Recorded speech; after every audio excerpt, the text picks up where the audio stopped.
வெளிப்பாடுகள்தாம் ஓவியங்கள் ஆகின்றன எனும் தலைப்பில் ஆற்றி மெய்நிலை உரையாடல் மையத்தில் நடந்த ஓவியக் கூடல் நிகழ்வு அறிமுக உரையில் ஐயா சிவ கதிரவன் அவர்கள் ஆற்றிய உரை. அனைவருக்கும் வணக்கம். இன்றைய ஓவியக் கூடல் நிகழ்வில் உங்களோடு ஓவியங்கள் பற்றி சில அடிப்படையான கருத்துக்களை பகிர்ந்து கொள்வதில் மகிழ்ச்சி. நீங்கள் ஒரு நல்ல ஓவியராக மாற வேண்டும் என்றால் ஓவியத்தை நீங்கள் ஆழமாக புரிந்து கொள்ள வேண்டும் என்றால் அடிப்படைகளை கடைபிடிக்க வேண்டும். இந்த அடிப்படையான சாரமான கடைபிடிக்க வேண்டிய அந்த கருத்து தான் ஓவியங்களுக்கு அடிப்படையாக இருக்கிறது. அந்த கருத்து என்னவென்றால், ஒரு ஓவியத்தை நீங்கள் தீட்டும் முன் எதன் பொருட்டும் இந்த ஓவியம் பாராட்டுதலுக்கு உள்ளாகக்கூடாது என்று நீங்கள் கருத வேண்டும். அதாவது ஒரு ஓவியத்தை நீங்கள் வரைகிறீர்கள், தீட்டுகிறீர்கள் எனும்போது அந்த ஓவியம் நன்றாக இருக்கிறது என்றோ, சிறப்பானது ஒரு ஓவியத்தை நீங்கள் வரைந்திருக்கிறீர்கள் என்றோ யார் ஒருவரும் உங்களை நோக்கி சொல்லக்கூடாது. இந்த ஓவியம் அழுக்கானது, அழகில்லாமல் இருக்கிறது என்று கூட ஒரு கருத்தினை நீங்கள் எதிர்பார்க்கக்கூடாது. நீங்கள் கிறுக்குகிற, வரைகிற, தீட்டுகிற சில கோடுகளையும் வளைவுகளையும் பார்த்து வியந்து புகழ்ந்து கூறும்படியான சூழல் அமையாது, அமைய வேண்டாம் என்கிற கருத்தில் ஒரு ஓவியம் தீட்டுகிறவர் ஓவியத்தை தீட்ட துவங்க வேண்டும். உங்களுக்கு எந்த பாராட்டும் வேண்டாம் என்கிற நிலையில் நீங்கள் ஓவியம் தீட்ட வேண்டும் என்று விரும்புவீர்கள் என்பதுதான் ஒரு நல்ல ஓவியர் உருவாவதற்கான துவக்கமாக நான் கருதுகிறேன். இன்று ஓவியங்கள் அல்லது ஓவியர்கள், ஓவியம் தீட்டும் விருப்பமுள்ளவர்கள் பார்த்த சில படங்களை, காட்சிகளை தீட்டுகிறார்கள். இதற்கென்று தனியான வரலாறு உண்டு. ஏன் இந்த பார்த்த காட்சிகளை தீட்டுகிறார்கள் என்பதற்குள் சில காரணங்களும், வரலாற்று ரீதியான காரணங்களும், தனிமனித சமூகம் சார்ந்த காரணங்களும் இருக்கின்றன. ஒரு நல்ல ஓவியத்தை இந்த வகைகளில் தீட்டிவிட முடியாது. இப்போது தீட்டப்படுகிற ஓவியங்கள் அதிகமாக காட்சிப்படுத்தப்பட வேண்டும் என்றும், காண்பதற்கு நிறைய பேர் வர வேண்டும் என்பதும் நோக்கமாக கொண்டு தீட்டப்படுகின்றன. இவ்வாறு தீட்டப்படுகிற ஓவியங்கள் தன் ஓவிய தன்மையை இழந்து விடுகின்றன. எனவே ஓவியத்தன்மை முழுமையாக ஒரு ஓவியத்திற்குள் நிலை பெற வேண்டும் என்றால், ஓவியம் யார் பார்வையில் படாவிட்டாலும் கூட வெளிப்பட்டு கொண்டே இருக்க வேண்டும். தம் வெளிப்பாடு ஒன்றினை அந்த ஓவியம் தனக்குள் வைத்திருக்க வேண்டும். ஓவிய தோற்றத்தின் வழியாக அது வெளிப்பட வேண்டும் என்பதுதான் ஓவியத்திற்கான அடிப்படையான இலக்கணம். ஓவியம் கோடுகள், வளைவுகள் வரைவது, புரிந்து கொள்வது என்கிற அளவில் இன்று நம் பார்வையில் வழங்கப்படுகின்றன. கோடுகளும் வளைவுகளையும் நீங்கள் புரிந்து கொண்டால், வண்ணங்களையும் அமைப்பு முறைகளையும் நீங்கள் புரிந்து கொண்டால், நீங்கள் நல்ல ஓவியராக மாறிவிட முடியும் என்கிற கருத்து நம் முன் பரவி கிடக்கிறது. எனவே நண்பர்களே, நீங்கள் நல்ல ஓவியராக மாற வேண்டும் என்று கருதுவீர்கள் என்றால், அல்லது நல்ல ஓவியத்தை நான் படைக்க வேண்டும் என்று விரும்புவீர்கள் என்றால், யார் பார்த்தாலும் இல்லை என்றாலும், புகழ்ந்தாலும் இல்லை என்றாலும், உங்களது ஓவியம் எவ்வகையாக இருக்கிறது என்கிற எந்த மதிப்பீடும் இல்லாமல், ஒரு வெளிப்படுதலை நிகழ்த்தும்படி உங்கள் தூரிகைகள் இயங்க வேண்டும். அதுதான் நல்ல ஓவியம் என்பதற்கான அடிப்படை, நல்ல ஓவியருக்கான அடிப்படை. இன்று ஓவியங்கள் எவ்வாறு தீட்டப்படுகின்றன என்பதை நீங்கள் பார்த்தீர்கள் எனில், இந்த வகைகளில் உங்களது ஓவியம் தீட்டப்படக்கூடாது என்பதை நீங்கள் நினைவில் நிறுத்திக் கொள்ளுங்கள்.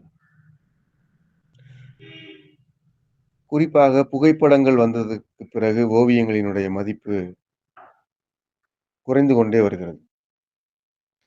புகைப்படங்கள் என்பவை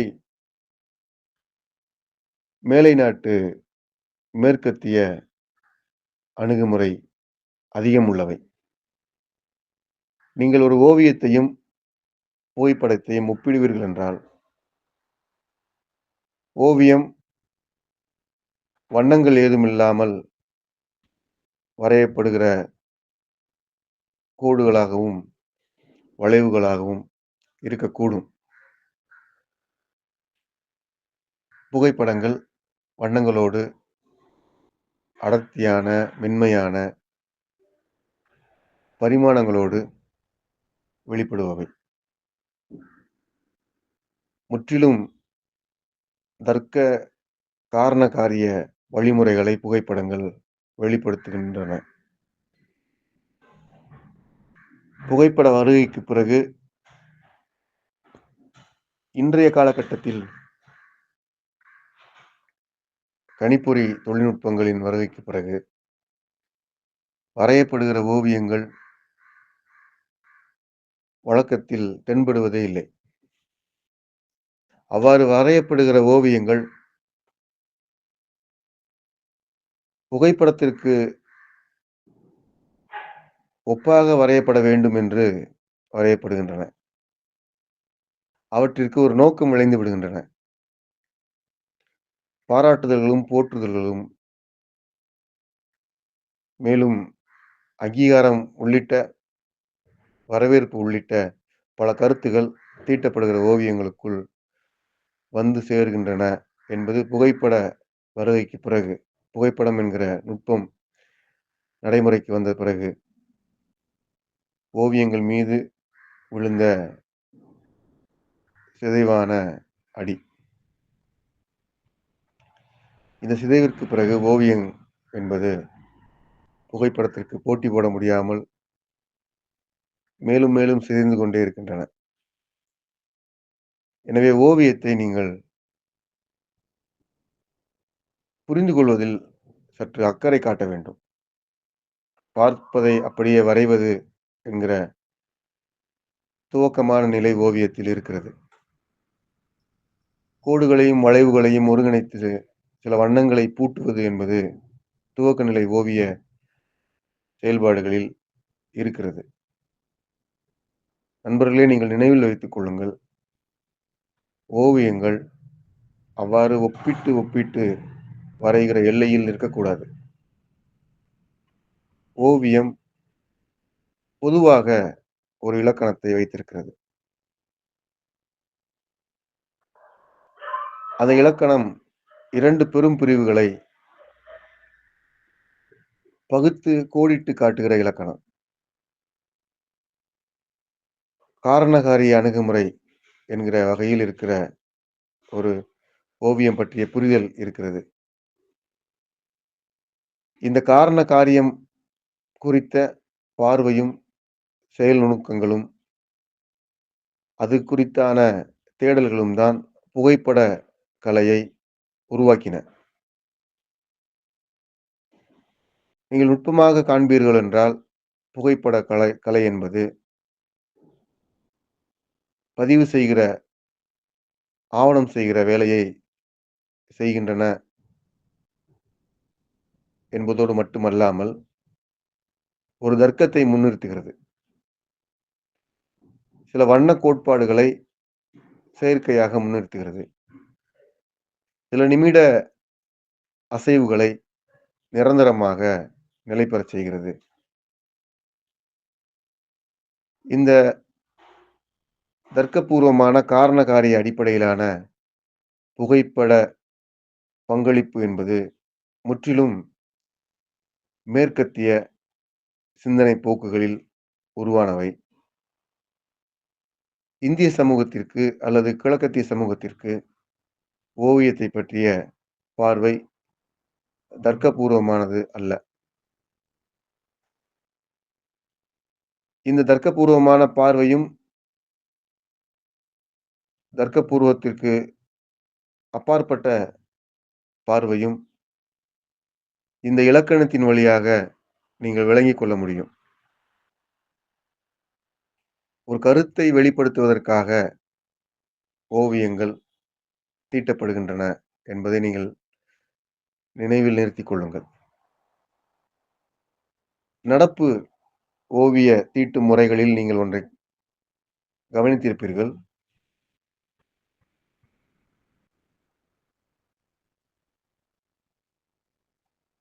கேலி சித்திரங்கள், கருத்துப் படங்கள் என்று நீங்கள் அன்றாடம் பயன்படுத்துகிற, பார்க்கிற, வாசிக்கிற புத்தகங்களிலோ, வார மாத இதழ்களிலோ, இன்ன பிற பத்திரிகைகளிலோ பார்த்திருக்கக்கூடும். சில கேலி சித்திரங்கள்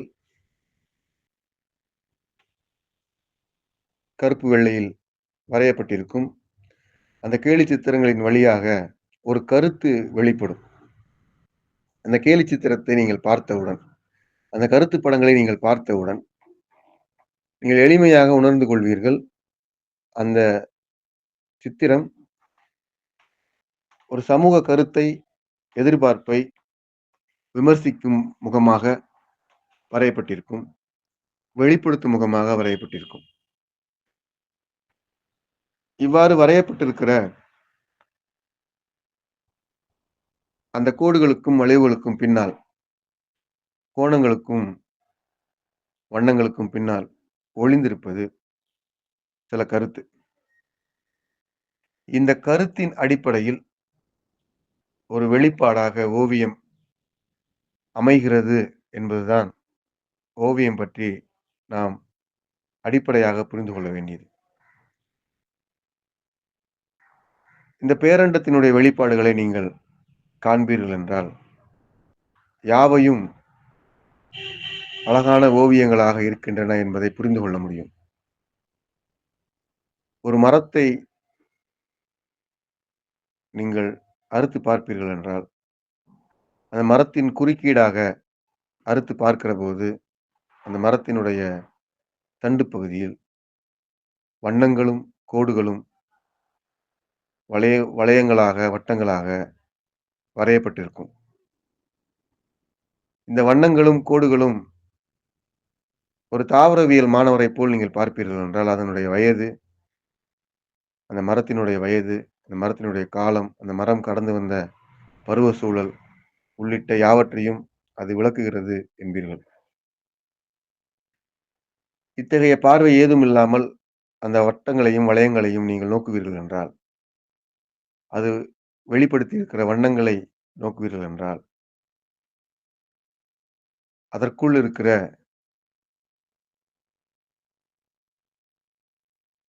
நுட்பங்களை நாம் காண முடியும். அதன் சுவை அறிய முடியும். அதன் மருத்துவ குணங்கள் வெளிப்படும். அந்த மரத்திற்கும், இந்த புவிக்கும் இடையே இருக்கிற உறவு வெளிப்படும். இவ்வாறு நுட்பமாக பார்க்கிற வெளிப்பாடுகள் நமக்கு இந்த மரத்தின் தண்டின் வழியாக காண கிடைக்கின்றன. மரம் பார்ப்பவர் என்ன நினைக்கிறாரோ, அவற்றிற்கு தகுந்தாற்போல் வெளிப்பட்டுக் கொண்டே இருக்கும். இது பேரண்டம் தீட்டியிருக்கிற ஓவிய வெளிப்பாடு. இப்படி நீங்கள் வானத்தை பார்க்க முடியும், மேகக்கூட்டங்களை பார்க்க முடியும், நதி புறப்பட்டு வருவதை பார்க்க முடியும், சிதறி தெறிக்கும் நீர்த்துளிகளை பார்க்க முடியும், பொங்கி வருகிற அருவிகளை பார்க்க முடியும், பறவைகளை பார்க்க முடியும். இப்படி வெளிப்பாடுகள் யாவையும் ஒரு கருத்தினை நமக்கு சொல்லிக்கொண்டே இருக்கின்றன என்பதை நீங்கள் பார்க்க முடியும். இது பேரண்டம் வரைந்து கொண்டே இருக்கிற, வெளிப்படுத்திக் கொண்டே இருக்கிற ஓவியம். நான் ஓவியத்தை ஏதோ மெய்யியல் போல் விளக்குவதாக நீங்கள் புரிந்து கொள்ள வேண்டாம். ஓவியம் என்பது அடிப்படையில் இந்த இலக்கணத்தை தான் வைத்திருக்கிறது. பேரண்டம் வெளிப்படுத்துகிற எல்லாமும் ஓவியமாக வெளிப்படுகின்றன. பேரண்டத்தினுடைய வாழ்வியல் கருத்தினை அவை வெளிப்படுத்திக் கொண்டிருக்கின்றன. நீங்கள் பார்க்கிற, நீங்கள் வியக்கிற யாவையும் பேரண்ட வெளிப்பாடுகளில் தோன்றுகிற யாவையும் வெளிப்பாடு என்பது ஒரு கருத்தின் வெளிப்பாடு தான். எனவே நண்பர்களே, நீங்கள் ஓவியத்தை வரைவதற்கு துவங்குவீர்கள் என்றால், நீங்கள் தேர்ந்த ஓவியராக இருக்க வேண்டிய அவசியம் ஏதுமில்லை. நீங்கள் பயிற்சி பெற்ற நிபுணராக இருக்க வேண்டிய தேவையும் இல்லை. ஒரு கருத்தினை வெளிப்படுத்துகிற நபராக நீங்கள் இருப்பது இன்றியமையாதது. இன்று கருத்தினை வெளிப்படுத்துகிற சிந்தனை என்பது எவ்வாறு இருக்கிறது என்பதுதான் நாம் பார்க்க வேண்டிய அடுத்த கருத்து. இன்று நாம் எவ்வாறு நம் கருத்தை வெளிப்படுத்துகிறோம் என்று புரிந்து கொள்வீர்கள் என்றால், ஒரு ஓவியம் வரைகிற போது நீங்கள் எவ்வாறு உங்கள் கருத்தை வெளிப்படுத்துகிறீர்கள் என்பதில் மேலும் புரிதல் கொண்டவராக இருப்பீர்கள். இன்று உங்கள் கருத்தை எவ்வாறு வெளிப்படுத்துகிறீர்கள் என்றால்,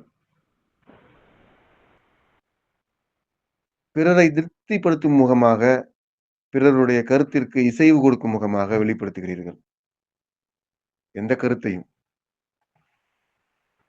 பிறர் பார்க்க, பிறர் வியக்க, பிறர் திருப்தி கொள்ள என்கிற பிறர் சார்பு நிலையிலேயே உங்கள் கருத்துக்கள் வெளிப்படுகின்றன என்பது நடைமுறையில் இருக்கிறது. ஒரு ஓவியருக்கு அவ்வாறு ஒரு சார்பு நிலை இருக்கும் என்றால், அவர் சில சித்திரங்களை தீட்ட முடியும். அந்த சித்திரங்கள் பிறரை புகழும்படியாக அல்லது வஞ்சிக்கும்படியாக அமையக்கூடும். ஆனால் அது ஓவியமாக இருக்காது.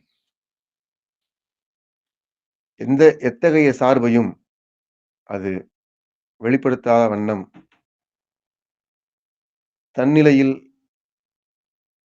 நிலைகொள்ளும் முகமாக அக்கருத்து வெளிப்பட வேண்டும். அவ்வாறு தீட்டப்படுவதுதான் ஆகச்சிறந்த ஓவியமாக இருக்கிறது. ஓவியர்கள் முதலில் தம்மை வெளிப்படுத்துபவர்களாக இருப்பார்கள். தம் கருத்து என்கிற பொது போக்கில் இருக்கிற நிலையிலிருந்து விலகி, தம் கண்ணோட்டம் என்கிற நிலையில் வெளிப்படுத்துவார்கள். பிறரை சார்ந்திருக்கிற, பிற கொள்கைகளை சார்ந்திருக்கிற ஓவியங்கள் என்கிற நிலையிலிருந்து விலகி, தான் காண்கிற, தான் துணுக்குற்ற வெளிப்பாடுகளை வெளிப்படுத்துவார்கள். இது ஓவியத்தின் பொதுநிலையிலிருந்து விலகி சற்று ஆழ்ந்திருக்கிற நிலை. ஒரு நல்ல ஓவியர் வெளிப்பாடுகளில் தான் கண்டு துணுக்குற்ற படிமங்களை வெளிப்படுத்துவது என்பது நிகழும். தான் துணுக்குற்ற படிமங்கள் பரிமாணங்களாக, புதிய புதிய பரிணாமங்களாக வெளிப்படும். இது ஒரு நல்ல ஓவியத்திற்கான நடைமுறை மற்றும் இலக்கணம். நண்பர்களே, நீங்கள் ஓவியத்தை தீட்டும்போது உங்கள் கண்ணோட்டம் என்பதாகவும், நீங்கள் துணுக்குற்ற கருத்து என்பதாகவும் அது அமையும் என்றால், ஓவியத்தில் நீங்கள் சற்று ஆழமான பகுதியை தொட்டிருக்கிறீர்கள் என்று பொருள். பொதுவாக இந்த கண்ணோட்டங்கள் கூட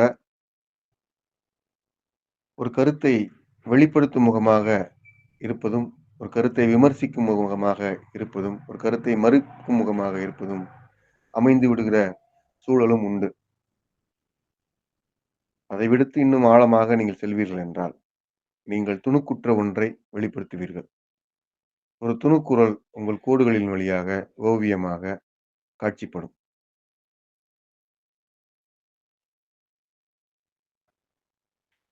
இந்த வகையில் சில அடிப்படையான ஓவிய கோட்பாடுகளும், கொள்கைகளும் நடப்பிலிருந்து பார்த்து கொள்வதை விட,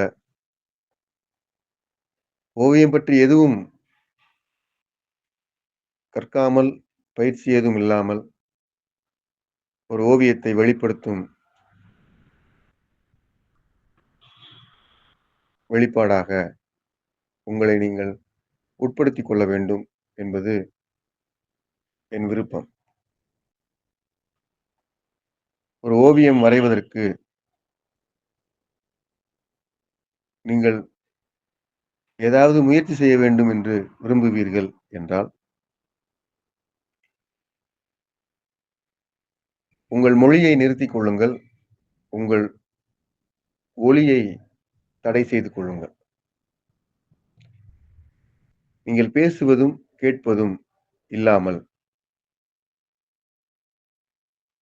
நீங்கள் நுகர்வதும், சுவைப்பதும் ஆக இருக்கிற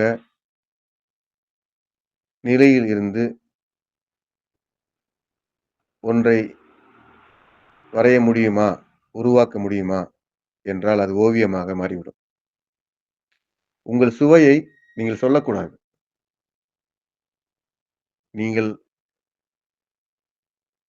உங்கள் நாசி துவாரங்கள் வழியாக உள்ளிழுத்த மூச்சுக்காற்றினை, நறுமணத்தினை, துர்மணத்தினை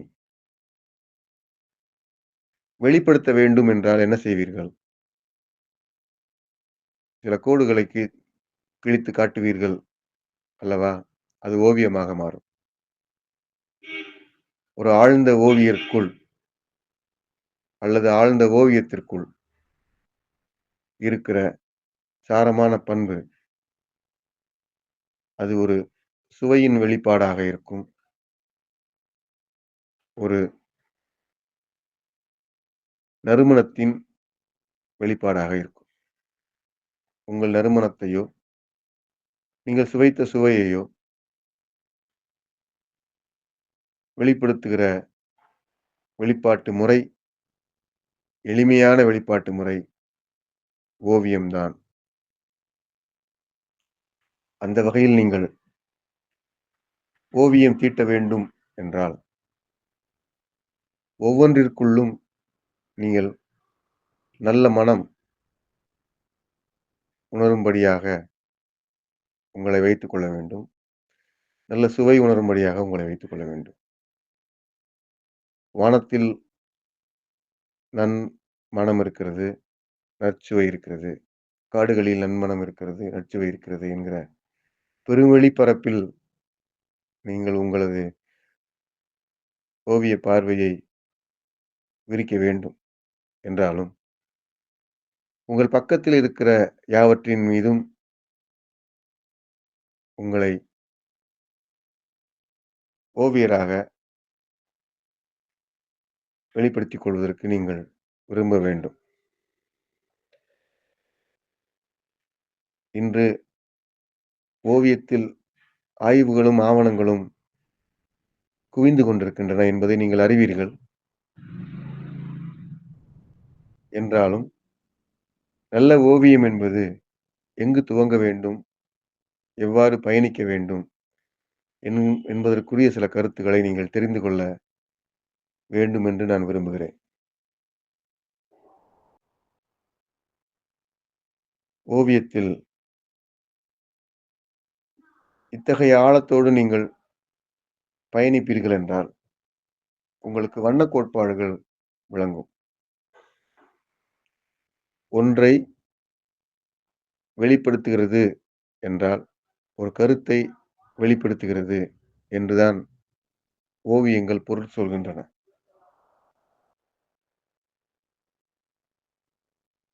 சான்றாக நான் ஒன்றை கூறி இக்கருத்தை விளக்குகிறேன்.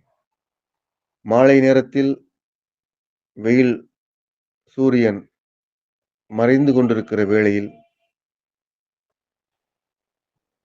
இளம் சிவப்பு நிறமாக இருக்கிற வானமும், மேகமும் உங்கள் கண்ணில் பட்டிருக்கும். வினாடிக்கு ஒரு வேறுபாடாக வண்ணங்கள் மாறிக்கொண்டே இருப்பதை நீங்கள் பார்த்திருப்பீர்கள்.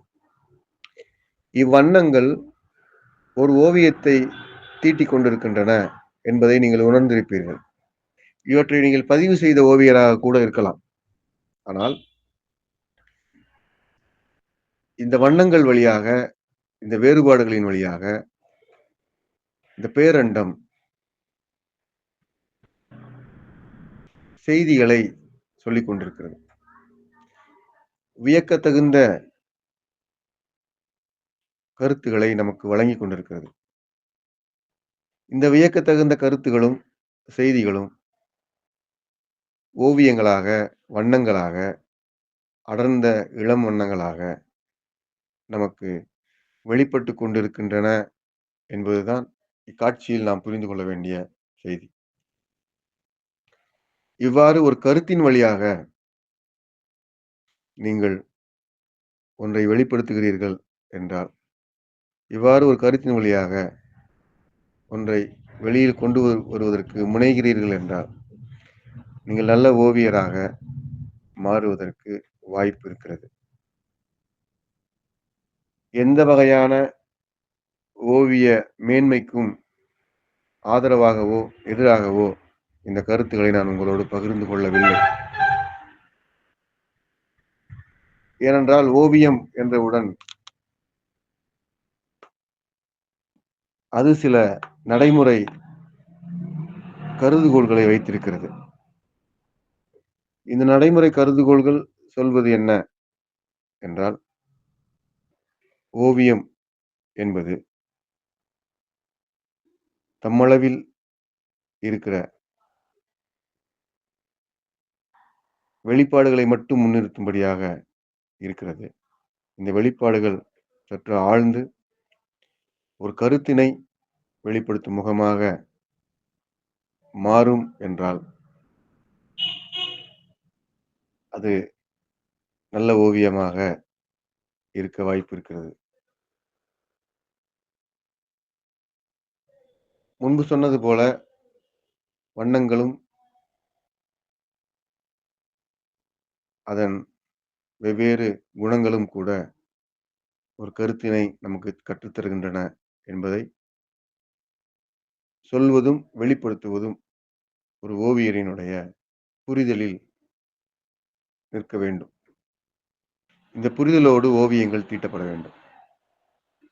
இந்த புரிதல் ஏதுமின்றி தீட்டப்படுகிற ஓவியங்கள் சந்தைக்கு வருகிற விற்பனை பொருட்கள் போல நோக்கங்களையும், அதற்கே உரிய பண்புகளையும் வைத்திருக்கும்படியாக அமைந்துவிடும். சந்தைக்கு உரிய ஓவியங்களை உற்பத்தி செய்வதும், விற்பனைக்கு உள்ளாக்குவதும், விற்பனைக்கு உள்ளாக வேண்டும் என்ற திட்டத்தில் ஓவியங்கள் தீட்டுவதும் முறையானது அல்ல. அது ஓவியமே அல்ல.